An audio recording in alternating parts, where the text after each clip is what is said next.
Bonjour à tous, bonjour à toutes mes chers Nakamas, c'est Roy-sama, j'espère que vous allez bien. On se retrouve aujourd'hui pour parler du chapitre 44 de Dragon Ball Super, un chapitre qui commence enfin véritablement le nouvel arc, à savoir celui du prisonnier de la patrouille galactique. Et personnellement, ce nouvel arc me hype pas mal. On aura enfin un développement approfondi de l'univers 7 et la remise en avant de Majin Buu, qui, scénaristiquement parlant, pourrait faire du bien à DBS, introduisant le côté magie et toute la mythologie qu'il y a avec les Daikaioshin, etc. etc. Et justement, ce chapitre 44 nous apprend pas mal de choses. Je vous propose donc de tout de suite passer à son analyse. Premièrement, le chapitre reprend là où nous nous étions arrêtés lors du chapitre précédent, à savoir avec un Goku sous le choc après qu'il ait localisé Moro. Et suite à ça, on apprend des choses très intéressantes. Tout d'abord que Moro est capable de ressentir le fait que Goku l'observe, ce qui est une première dans tout Dragon Ball. Mais le plus intéressant, c'est ce que dit Goku à propos du ki de Moro, à savoir qu'il n'est pas imposant, tout du moins il n'en a pas une énorme quantité. Mais surtout, ce qui frappe Goku, c'est la, entre guillemets, nature du ki de ce dernier. Pour reprendre ses mots, il dit que c'est comme si un énorme groupe de personnes hurlait de douleur.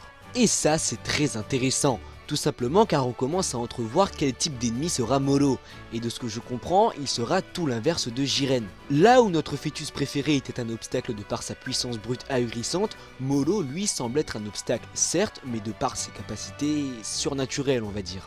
Et ça c'est excellent, tout simplement car on change enfin d'ennemi type, dans le sens où depuis DBZ, chaque grand ennemi excelle de par sa force brute. Ils cognent les héros comme des bourrins et dès que leurs forces se font dépasser, ils perdent.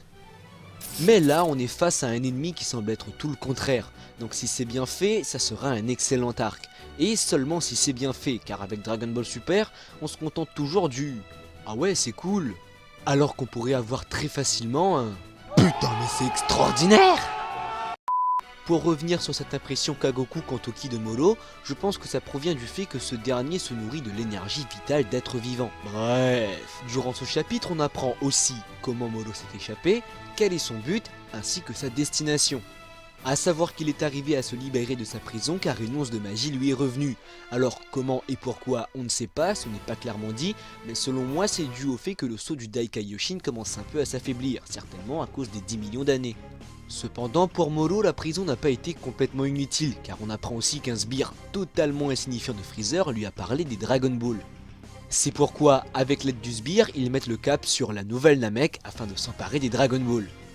Et c'est justement pour ce genre de choses que je pense que cet arc sera grandiose, car on voyage de plus en plus dans l'univers 7.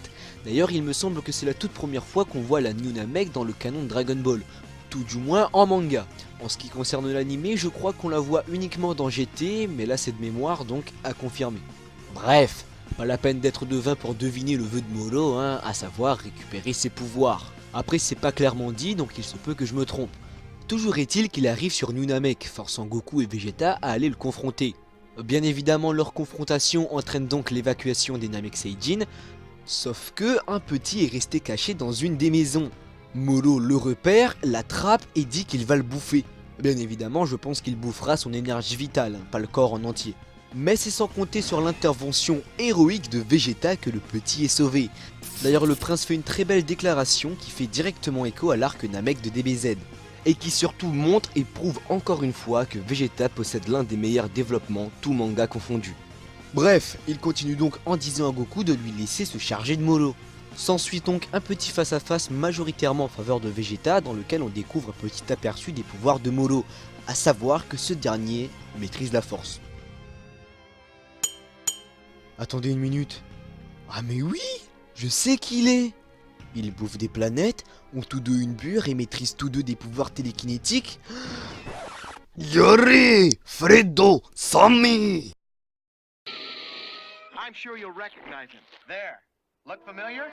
Nom de Dieu, Dark Nihilus! Ah, cette référence qui sera uniquement compréhensible pour ceux qui connaissent un chouïa l'univers Star Wars. Si t'as compris la référence, lâche un pouce bleu.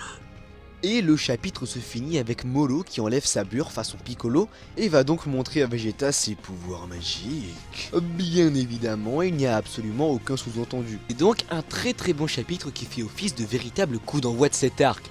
Comme je vous l'ai dit, j'en attends beaucoup. D'une part car le dernier arc m'a déçu, et d'autre part car on a clairement moyen d'avoir quelque chose de tout neuf dans Dragon Ball. Et juste pour ça, affaire à suivre. Et voilà, c'est maintenant la fin de cette vidéo. J'espère en tout cas que celle-ci vous aura plu. Si c'est le cas, je vous invite à lâcher un petit like, à commenter, dites-moi vos petites théories sur les pouvoirs de Molo, à vous abonner et à aller voir mes autres vidéos. Franchement, je pense que vous aimerez si vous avez apprécié celle-ci.